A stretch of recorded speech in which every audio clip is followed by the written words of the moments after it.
Good evening, Earth. This is Adam Sturch broadcasting from the Mushroom Mansion, Taos, New Mexico, working on oil painting nurture. Alright, tonight I'm going to zoom in on this little spider creature and just lay in some base color. I've got some orange mixed up for the base of the body, a little alizarin crimson for around the eyes, a couple of fleshy tones for the torso or thorax, crisscross torsos, and a little bit of hair coloration with some burnt sienna. We'll just kind of work on blending those around into modeling that with a little bit of depth, but mostly just want to plaster it with the flat color so that it starts to model with the texture, and then we'll go back and detail it. Okay, and then he came back to teach. And he said, who will I teach? And he thought, well, gee, I'll lay it on the guys I used to hang out with when I was doing austerities. And they were at Sarnath at the deer park, and he went there, and they were all bugged with him because he was no longer doing austerities, because he wasn't being pure like they were. And so when he came along, they said, let's ignore him, because he's not on the trip anymore. But he came up, and he was all shiny, and light was coming out of him. And so they found themselves, in spite of themselves, honoring him. And he sat down, and he said, they said, we're not going to listen to you, though, because you don't do the thing anymore. He said, well, I'm enlightened now. And they said, yeah, but you don't do the thing. He said, but I never before told you I was enlightened, and now I'm telling you I'm enlightened. And I'm going to tell you how it is. And then he proceeded to lay on them how it is, with 4 truths. Truth number 1, all life is suffering. That's a hard one. What does that mean? Birth involves suffering, death involves suffering, sickness involves suffering, old age involves suffering, not getting what you want involves suffering, getting what you don't want involves suffering. And he says even getting what you want involves suffering because it's in time and it's going to pass away. Say you want to be the playmate of the month, you become the playmate of the month, and next month you're not the playmate of the month anymore. Lay not up treasures where moth and rust doth corrupt. It was Christ's way of saying it. Problem is, if it's in time, you're going to lose it. So even getting what you want has an element. It's like riding a wave on surfing. The wave's going to end, even in endless summer. His second noble truth was the cause of suffering is craving or desire. If you didn't crave life, you wouldn't fear death. You wouldn't suffer. If you don't crave something, you can't suffer about it. The third noble truth is if you give up craving, you end suffering. And the fourth noble truth is the eightfold path, or the means of giving up craving. Giving up craving, giving up desire. And now my teacher, who was a Hindu, is saying to me, desire is a trap, desirelessness is liberation. Desirelessness is liberation. What does all that mean? What it means is extricating oneself from attachment. It means, quote, renunciation. And what does renunciation mean? To us Westerners, it means a guy like Milarepa sitting in a cave where he's been eating green nettles and he's covered with nettle fur and he looks like a bag of bones and you've got to give up everything. Well, it has nothing necessarily to do with that at all. Because what is required on this trip is renunciation of attachment. Renunciation of attachment. Dropping out, not in the external sense, but in the internal sense. It doesn't matter what the external trip is. Any one of them will do. It's the internal process that changes. Now, how do you do that, and what is that about? And how can I tell you, well, how Maharaji reads my mind? Take this meditation. Remember I read you that thing about the 17-year-old Ramana Maharshi? Ramana Maharshi does Gyan Yoga, the yoga of the mind beating out the mind. It's like Zen. And he says, do the following. He says, just do it relentlessly. Sit down and follow the method of Vichara Atma, the method of self-inquiry. Sit down and you say, who am I? And then you say I until you have I placed in the middle of your head. You can hear it in there in the middle of your head. I. I'll just take you quickly through it. We won't do it this time. You say, I am not this body. And then you experience your torso as object and I as subject. I in the middle of your head. Then you say, I am not my 5 organs of motion. Then you experience your arms as objects, your tongue as object, your legs as object, your anal sphincter as object, your genitals as object. With the I in the middle of the head as subject. You note them all. You note your arm doing this thing. You note it. Then you say, I am not my five senses. Now, you've all been in a situation where you're in a room where a clock is ticking, and you start to read something, you get so involved in what you're reading, you don't hear the clock ticking. And then you finish reading, and suddenly the clock is ticking again. Well, that's an involuntary example. You see, the clock continues to tick, your ear continues to hear the clock tick, but you were no longer attending to your ear hearing the clock tick.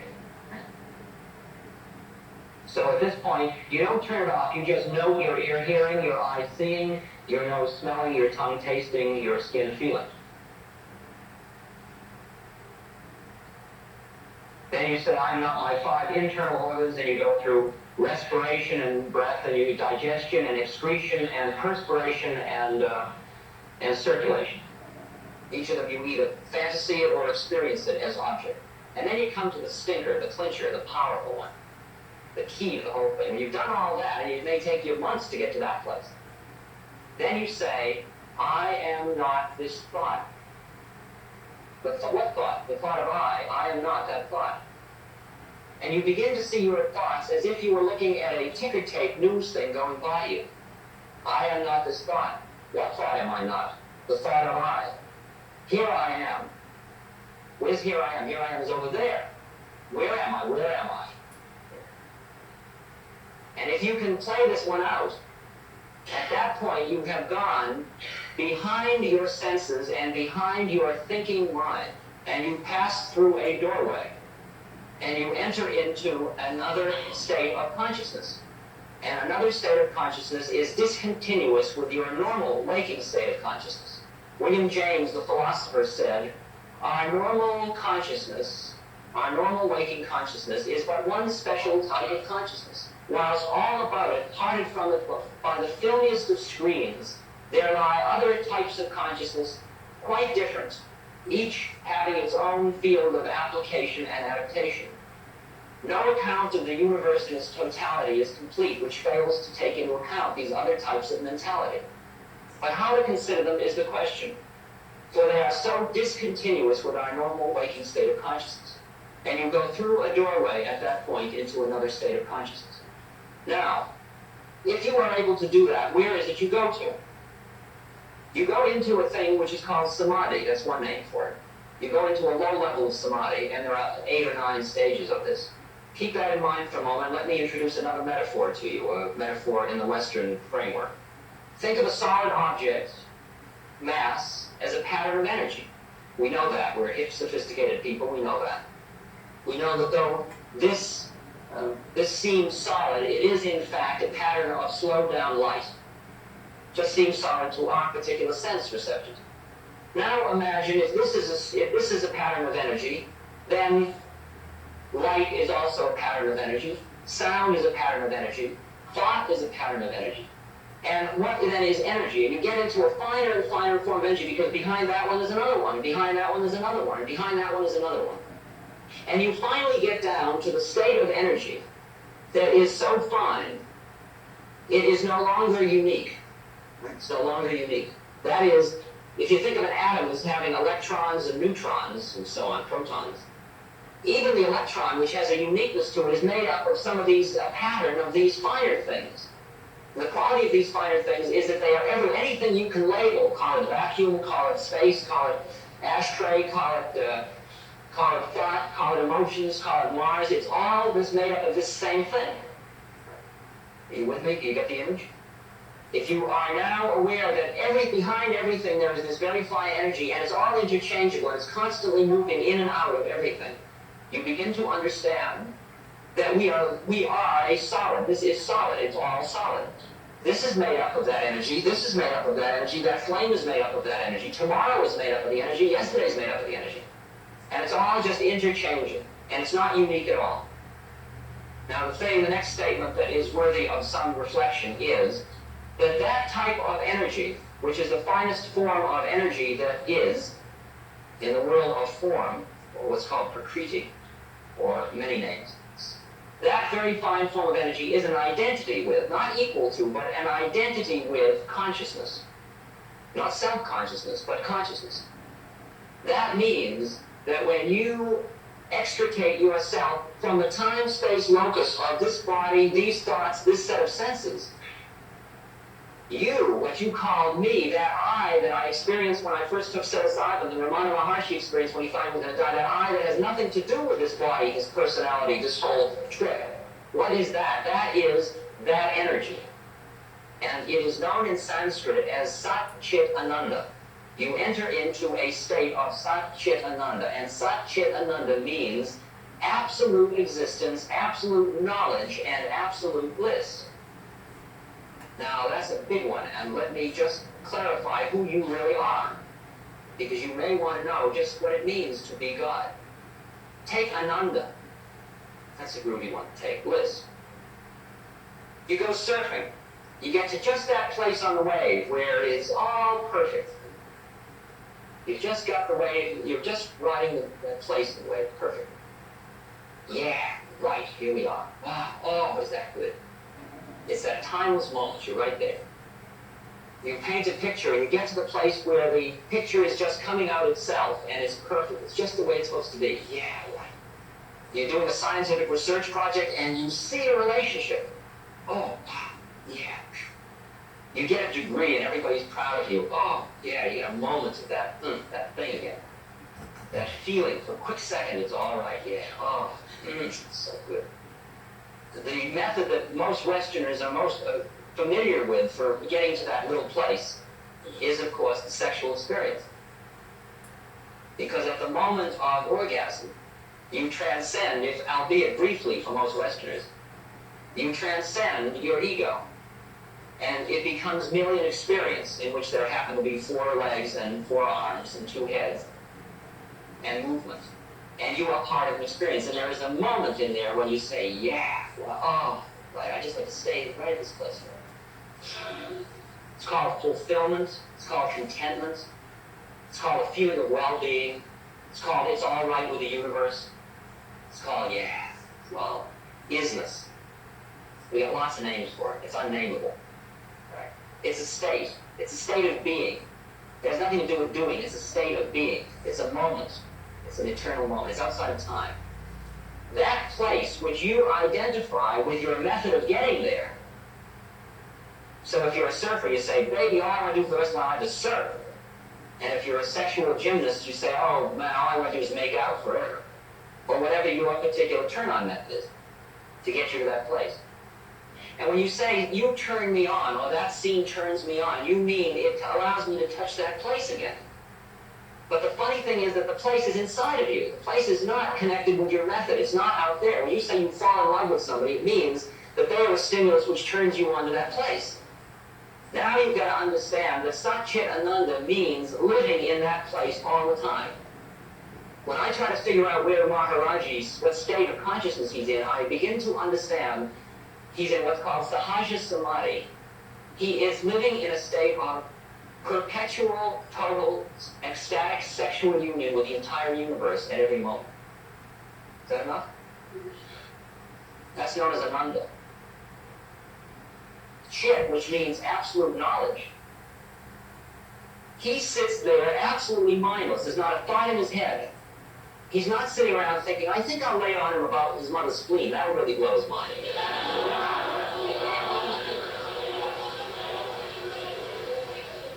There's no ego there at all. He's just absolutely sitting there mindless. And out of my needs comes that particular thing. And here's the extraordinary issue of what renunciation or surrender is about, because it's so beautiful. He is sitting there mindless, and out this thing comes. In other words, he has become that kind of energy, so he is my mother's spleen as well as everything else in the universe. It's all interchangeable, it's all interrelated, it is all one. It's known as the clear white light in some systems. It is a complete homogeneous field in which when you're hooked up, you're in it all. You are it all. That's what Chit is. But the point is, he doesn't know he knows, because there's nobody around to know he knows. You hear that? You give up knowing you know to be it all. And the surrender is the surrender of the guy who knows. And the Westerner is not about ready to do that. And what the Westerner is on is what's known as the asymptotic curve of the subtle sphere. It's a curve that never meets the place, but it sucks you in further and further and further, because you almost know you know. See? You get very far out, you see so much, you begin to see. I had a friend, Aldous Huxley, who was in one of these places. And finally, he was down to practically one word. I mean, he had a beautiful command of language, but everything was blowing his mind all the time. And he was going around, and all he'd say was, extraordinary.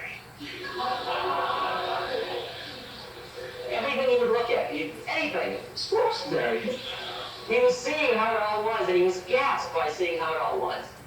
But finally, you've got to give that one up too. You see?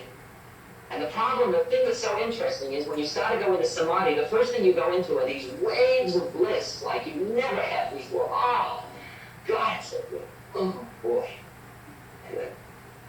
But the Vedas say, keep going, baby, don't stop now. The problem is you've got to give up the experiencer. The experiencer of bliss is still separate from the bliss, and finally you become the bliss.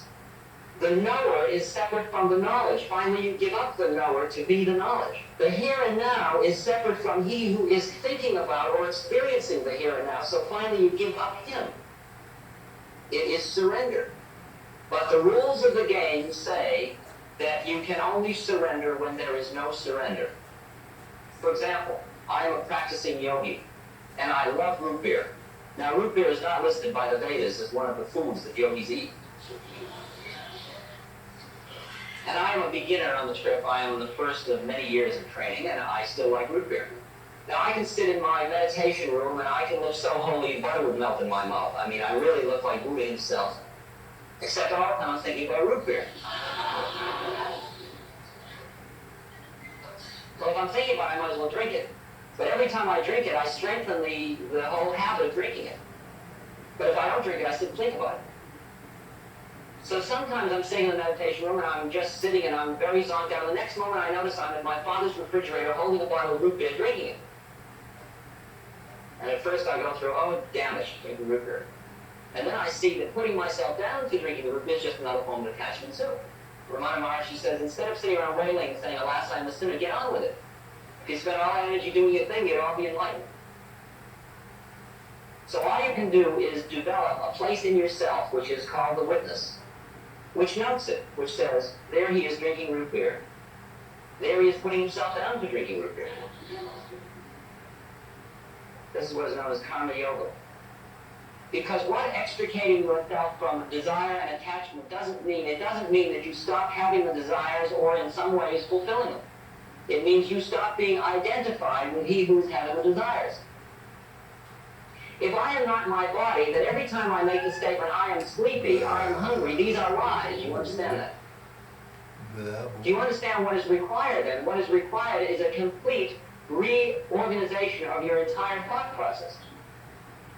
Because you're thinking from one vantage point, and if you're going to make it, you're going to be thinking from another vantage point. You've got to change your perceptual viewpoint, your cognitive conceptual core, all those funny words. No, baby. And yoga is a technique. Yoga means union. It is a technique designed, all the different yogas, and there are many different yogas, are each designed to take you and to work with various aspects of your being to take you to the place where you are in the southern vantage point. Because our problem primarily is that our minds are completely out of control. Absolutely out of control. Vivekananda likens our minds to drunken monkeys. I mean, you just think of what's happening to your own thoughts at this moment. You listen to me for a moment, you're aware you're hot, you think about the time, you feel your body, you feel perspiration, you wonder about something, your thought goes off somewhere else, you're really next to a neighbor, you think about later, you remember before, you wonder what use this will be to you. I mean, I can pick up thousands of things, and you know, we're all thinking lots and lots and lots, and they're just going by just like that. The rational mind, which is the highest tool that man has for gaining enlightenment, is also the most powerful trap, it turns out. And what has happened is our minds, which are in effect servants, have become masters. I mean, if at this moment a naked girl walked out of that room and walked up here, all your consciousness is going to be caught. Right? You just take all your consciousness with you. Maybe one person here would be able to just keep right on with, here we are. You are your senses, you are your thoughts. And the game is to calm your mind down so that you are no longer your senses and your thoughts. In that way, you are free of them, and then they become the servants they were meant to be, and you can use the exquisite response mechanism that is the brain and thought for what it's supposed to be used for, without it running ship. If you went to Ceylon to become enlightened, and you went into a Theravada monastery, you would walk in and you'd say, I want to become enlightened, see? And they'd say, well, that's very nice. And they'd take you to a little room. You go in the room and they'd say, now, would you notice that when you breathe in, your abdomen goes up, and when you breathe out, your abdomen goes down, and you, yes, I noticed that. Continue to notice that. Thank you. Then eat. Food brought to you. 2 weeks later, guy comes in. How are you doing? Doing with what? You've been watching your abdomen go up and down? Well, I watched what you did. You see how it goes. Thank you very much. That's the work. All right, now let's say your only assignment in life, see, is to watch your abdomen go up and down. And every time it goes up, you think rising, and every time it goes down, you think falling. That's your job. See, like I do this every morning. Right? I sit in meditation, and I start out. And since I'm a high Western achiever, I count. See? And I know how hung up I am when I begin, so I know I'm going to have to do 500 to get straight today. Or 1,000 to get straight today. Om, 1. Om, 2. Om, 3. Om, 4.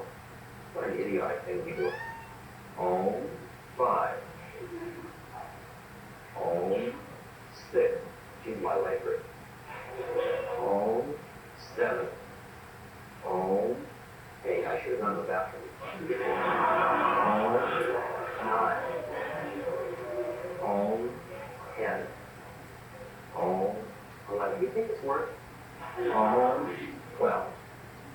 For this I got a PhD. Om, 13. And on and on and on. Now what happens is, I'm just giving you the little thoughts you can flick off, see, but the really seductive ones, they really take you on the trip, you see. Like, you hear there's a noise outside, and you say, what was that? See, that seems like a legitimate reasoning. And you can keep right on counting, and you're thinking about what is it, and who is it, and that means you're that thing, and I gotta get the car greased, and you're off and running, see. And then you wait, oh wow, I was supposed to be counting 5.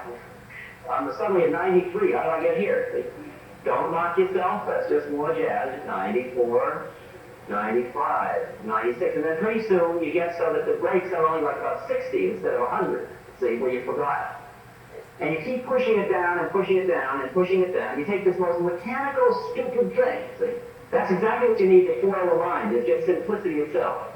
And your game is to treat all thoughts like clouds. There's not one thought worthy of having at that during that period of time other than rising and falling, or you're counting.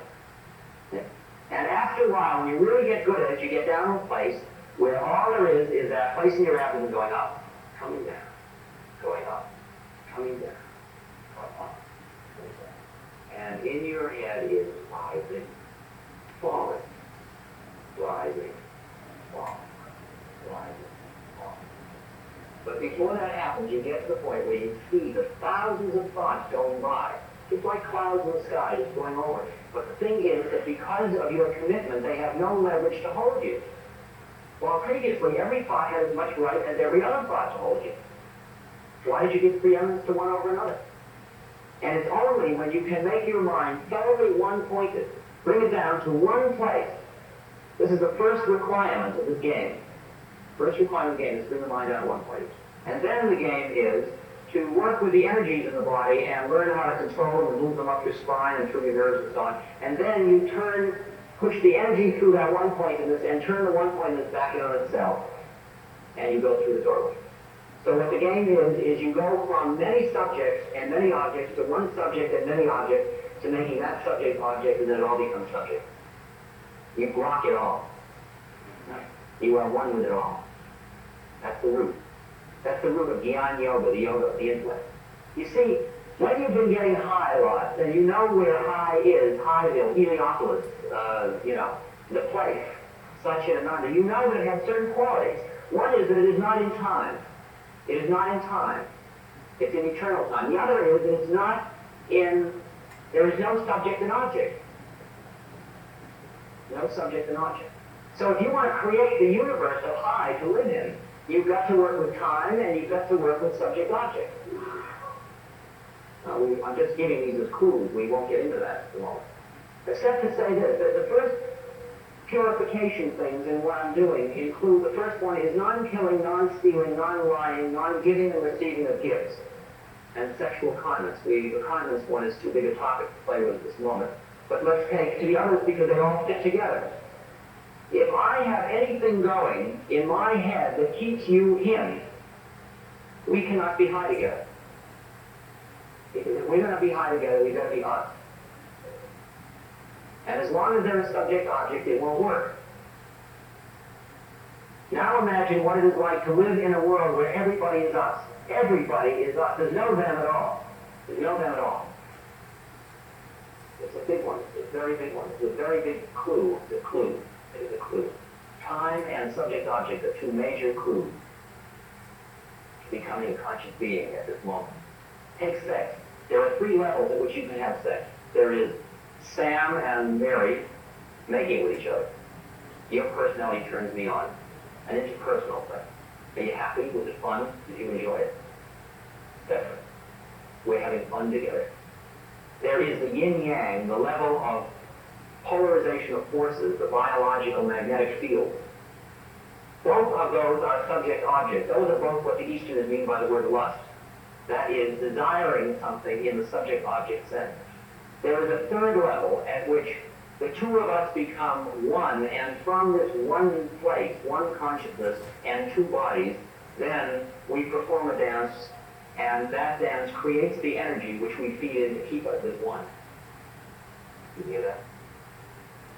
That's very, very high stuff. Very high stuff. Anything in you which makes you see somebody else as him or her is the reason you're not high all the time. Is the reason you are not conscious all the time. Consciousness all the time means total compassion for how it is in the universe at every moment. Compassion means total empathy with how it all is.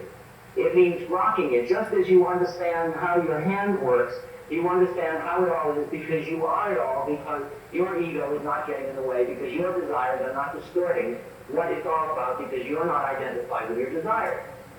If you are horny and walk down the street, all you see is what's makeable. If you're hungry and you walk down the street, all you see is what's edible. If you're an achiever and you walk down the street, all you see is who's competitive with, or what you can achieve on, about. Desires, motives affect perception. And we know that in social psychology. The only thing in social psychology that we don't know is that there's an out. I was teaching from a social psychology book, which was a good, respectable social psychology book just 7 years ago, that said man is the sum of his social roles. Oh, I don't want the cat to be alright. Uh-oh. Well, that was a close call. 30 seconds left on this clip. Take 2 coming up. How beautiful it is, and we want Take it 2. to be beautiful, but we want it so bad that our desire corrupts our effort. That's the situation we find ourselves. Because it is as obvious as the nose on one's face when you look at protests, that the protesters create the people who just against you next time. That as long as you are identified in the polarity and attached at the polarized position, you create your polar opposite. If I see you as him, that puts into you a reaction that sees me as him, and there we are, separate. And only can I say, I disagree with you when I understand that you and I are one. And that's the basis from which I'm working. Only when you can say, yes, Richard Nixon is us, and J. Edgar Hoover is us, and Mao is us, and Cho Min is us, and on and on and on. And the hippie is us, and the speed freak is us, and the heroin addict is us, and the psychotic is us. Then we can get on with it. It's a reversal of figuring ground. Going from a position where you are completely addicted to individual differences, which is what the Western trip is. To the point where, and I use Western trip only to mean rational materialism. It is not unique to the West, except it's the Greek-Roman trip. Except for some of the mystical elements in Plato and Heraclitus. And as long as you're in the individual differences, you're in the subject and object. And you flip it over and you see in which they are all the same. I'm driving along in New York State, and a policeman stops me because I've got a very old 1938 car, and it looks weird, and I've got a long beard, and I look funny, and I've got a funny license plate, and it's all strange, and there's a stop and frisk law. And so he stops me. And he comes up and he says license and registration, and he is being him, he's being a policeman. What I am doing is doing my mantra. I'm doing a centering device, a heuristic device for keeping me centered in the place where we are one. And I hand him my license and registration. At the same moment I am here. I am not identified with him who is handing the license and registration.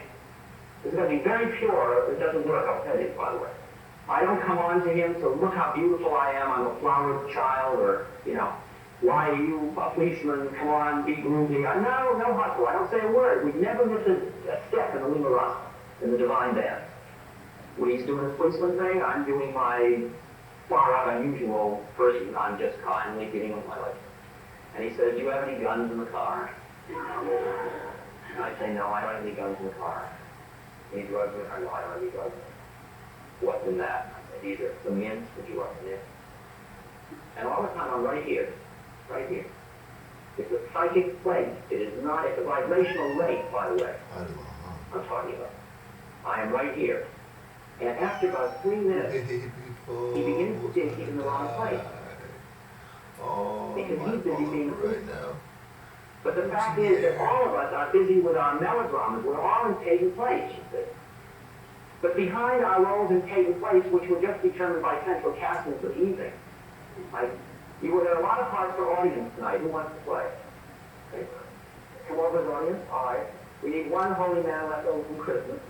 At the end of the evening, take your bread and go home. It's all over. Great. We play our parts well. Everybody playing their part? You busy listening? Watch it. Don't get caught. If you're going to play Hamlet, don't be Hamlet. Because here we all are. All of us are right here in a place where we are noting him speaking and him listening and her listening. You can be in the melodrama, or you can see the melodrama going down, and here we all are too, right? This is a psychic state. I'm just doing my inside. The funny thing is, all the time I'm talking to you, I'm not talking to you at all. I mean, it's very far out, and you may feel gypped. He never came that night.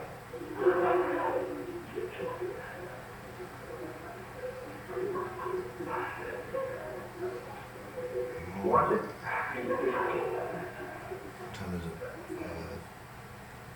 Because inside, all I'm doing is, oh, Monday, fed me, oh, now, Monday, fed me, oh, now, Monday, fed me, oh, now, Monday, fed me, oh, now, Monday, which I've been doing for about a year and a half. And it's going on in my bowels, and it's like inflating the room inside me where I am. It's like a cave. It's a groovy heart cave. It's called a Hridayan. I hang out in the cave, and I hang out with Buddha, with Christ, with Ramakrishna, with Ramana Maharshi, with anybody else that wants to come out of the melodrama and be in the cave. Not located in time and space. And here I am, and I'm watching this whole thing go down. I'm watching him speak. So I'm with the policeman, and pretty soon he begins to sense that there is a nicer place to be than where he is. Right here. And all I can say is, as I drove away, which is very unlike state troopers, he was waving at me, saying, goodbye, Richard, have a good trip.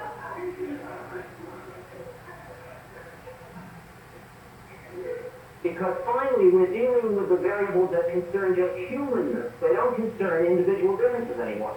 The toughest deputy sheriff in the southern community in the United States, the meanest guy that eats nails, still wants to live in love. He wants to live in warmth. He wants to live in beauty. He wants to feel that feeling. And what technology and what our rational materialism and what the manifestation of all of our thought has led us to believe is that through gratification of the senses and through the thinking mind, we would get to that place. But finally, we begin to realize it's not going to make it. And at that point, it starts to fall away. And then you start to go inside. And then you find out, lo and behold, here we all are again. Except we're really here. We're really here. All the Westerner needs is the faith in the possibility of a higher state of consciousness to equal the faith he has had in his rational mind. And slightly greater than that in order to allow him to do the next step. Without that faith, nothing can happen. It's got to be a faith which undercuts the cynicism. The cynicism says there's nothing more than this round, baby, so take what you can get. It says when you die, you're dead. But who in fact we are has nothing whatsoever to do with that. It's very much like you were in a factory in Detroit and you drove out of the factory, or a factory that makes cars, and you drove out of the factory and the door closed on the factory, and you found yourself in the existential predicament that you didn't know who you were, because everything you forgot. When the door closed, you forgot everything preceding that. So all it is this car.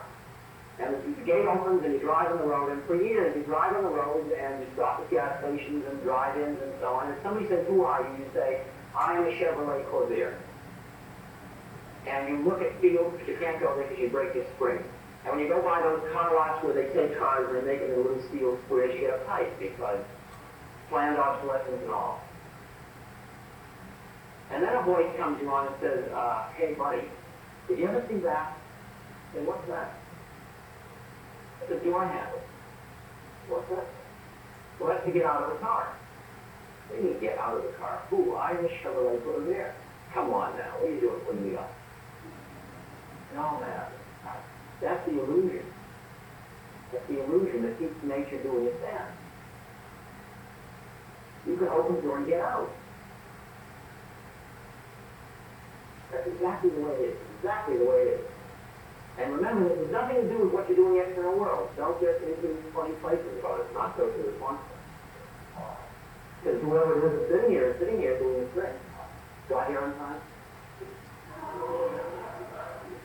He's a renter robot. I move him from place to place. He's like Charlie McCarthy calls. I watch with awe as this terrible beauty of nature goes down. All of it. All of it. Life, death, birth, love, hate, all the polarities. You know what's another identity with energy and consciousness is the word love. An exact identity. In fact, when you get to the top of the pyramid, they all become one. That's what Plato's pure idea is. That place back up there. Love, energy, consciousness, truth, beauty, wisdom, it all becomes one at that place. St. Robert says, it's very beautiful. Thanks for reading. Love has to spring spontaneously from within and is in no way amenable to any form of inner or outer force. Love and coercion can never go together, but though love cannot be forced on anyone, it can be awakened in him through love itself. Love is essentially self-communicative. Those who do not have it catch it from those who have it. True love is unconquerable and irresistible, and it goes on gathering power and spreading itself until eventually it transforms everyone whom it touches. Being is dying by loving is a true statement. That is a statement of bhakti yoga, the yoga of love, of devotion. If you ever have experienced being so in love with somebody that you are more concerned about their happiness than your own, you love yourself right out of your egocentricity, you understand bhakti yoga. Because the minute you turn that to loving in another person or in the universe that which is universal rather than that which is finite. You don't love Mary because she's Mary, you don't love Mary because she's got a beautiful blonde. You love Mary because she's God. And you honor her and worship her, and you're making love to her as a form of worship. And everything else you do all day long, and everything 24 hours a day is a form of worship, of making the profane sacred. That's what it's all about. You want to be high, just change your consciousness around. You want it bad enough, you do it. It's work, but it's totally joyful work. Imagine Johnny doesn't love everything. That's not bad. But you see, the funny thing is, it is not the verb love, because the verb love takes an object. Love moves. If I love that thing in Mary which is God, what is it that loves it? It's the thing in me which is God, and that thing is one. In fact, the rule of the game, the statement I can also make is, if you know who you are and I know who I am, at this moment in this auditorium there is only one of us. There is only one of us. And all these manifestations. See? And here I am. All of us. Here we are. Here I am. We, I, the same. So when you are loving, and the game again, you see, is you got to love yourself so much that you can be love, because it's the sea of love. When you say I am in love, it's like being in a tub. Come on into love. An extraordinary place you get. Because once you get beyond, once you see your personality even is merely like the fenders on the Chevrolet Corvair, you understand that. All of the melodrama of the neurosis and, oh, such problems. Wow. I mean, then mental health work is like a fender repair. Because that isn't who we are anyway. Why don't we just get on with it? Everybody I meet now is the same person. How do you like that? We're all us, and here we are again. Right? You want to get caught in your melodrama groovy. But I'm going to keep centering so I don't get caught in it with you. I will love you and honor you and feel great compassion for your melodrama, but no matter how melodramatic it is, I'm not going to go on the trip this time. I'm not even going to go on my own trip. I'm not even interested in this melodrama. Because it's just another shock. It's just another drama. I've seen taking place till it's come out of my ears. Will he graduate? Will he come off drugs? Shall I give up my virginity? Will I find a great thing in research? Will he become enlightened? What should I eat for breakfast? Should I cut my hair or let it grow? Wow, it's so heavy. Oh, God. I mean, we do it all, but let's not get caught in it. Come on now. Come on now, let's be here. You never have to miss a step. You don't have to go to the Himalayas. You don't have to drop out. You don't have to do anything. You just have to become conscious. It's as simple as that. Just get on with it. Just find a center. Until you have a center, you're just a mechanical response mechanism. You come into this class, you sit down, somebody draws a board, think this, you think that. 15 minutes, the bell rings, you go out, turn left to the maze, now eat, now. Well, I'll make a choice. I'll have to decide whether I'm going to pursue your path or not. Come on now. More melodrama. There's no choices. No choices at all. You're living in a totally deterministic system. Karma is, even the illusion of choice is just illusion. There's only freedom when you're a fully conscious being. You're not free. Choices are only apparent choices. It's all worked out. You know, I've been hanging out with this cat in the Himalayas who knows the future. He can say, on next Tuesday, this is going to happen. How can he say that if there are any accidents in the universe? So let me say this. Let me give you one more. There are no accidents in the universe. No accident can possibly happen because any plan you can think of about how it all works, there's a plan behind that one too. And if you get really cool and Egyptian, see, you'll dig that plan. And then there's another one. Just to lay a few more little things for you to play with in the ride home. Rational man is not the highest being on the evolutionary ladder at this moment. So you can rest easy. And the next level of being is neither benevolent nor malevolent. So you don't have to get your ray gun to beat him off when you meet him on Mars. The physical universe as we know it is a more trivial part of the cosmos. Desire creates your universe. It is only your desire that is keeping you receiving only that information which keeps you in the illusion that there is a reality which is a physical reality. Just as if we had a television set up here and we tune it to channel 7, as far as that television is concerned, there is only channel 7. Channel 9 doesn't even exist for the television set. Now you tune it to channel 9 and suddenly channel 9 only exists for the television set. 7 doesn't exist. What happened to 7? It doesn't exist. In this room at this moment, there's channel 7 and there's 9, or whatever those channels are. But we're not receiving them because our receivers are tuned in a certain way. Because one of the qualities of the fact that you are in a human birth at this point means that your receiver was tuned a certain way. It was preset. It's preset. But it's not preset in a final way. You can adjust it. And I can sit with my guru brother, who's a guy from Laguna Beach, and he is sitting in the room right next to me, and he's talking to a guy in front of him that I don't even see. Well, one of us has lost his marbles, man. Who's crazy, him or me? I mean, there's a cat he's talking to, and I don't even see the guy. It's like he's tuned to channel 9, I'm tuned to channel 7. The final place one gets to is that one has a dial that is completely flexible, and you can bring in all levels at all times, and you see how it is at every level all the time. Because what in fact is going on is you are living at a certain vibrational rate, and that's what makes it all seem real to you. And you change that vibrational rate just a tiny bit, and all this is gone, and something else is here. All this is gone. Somebody says to me, well, what would happen if everybody became enlightened? Well, this would all not exist, because this only exists because of our desire. See how that works? But don't get scared, because, you know, if you want it, you'll keep it. That's the way it works. Yeah, it's almost eternity. No rush. We got eternity. All right. I really hope that wasn't just my shoulder and the back of my head for the entire hour. But anyway, we got the colors plastered in pretty thickly for a decent foundation to begin developing some detail on top of that figure. But it's real. I mean, guys really do open the Red Sea and win the Or big trees. figures. And when Christ says, had ye but faith, ye could move mountains, that's true. All right.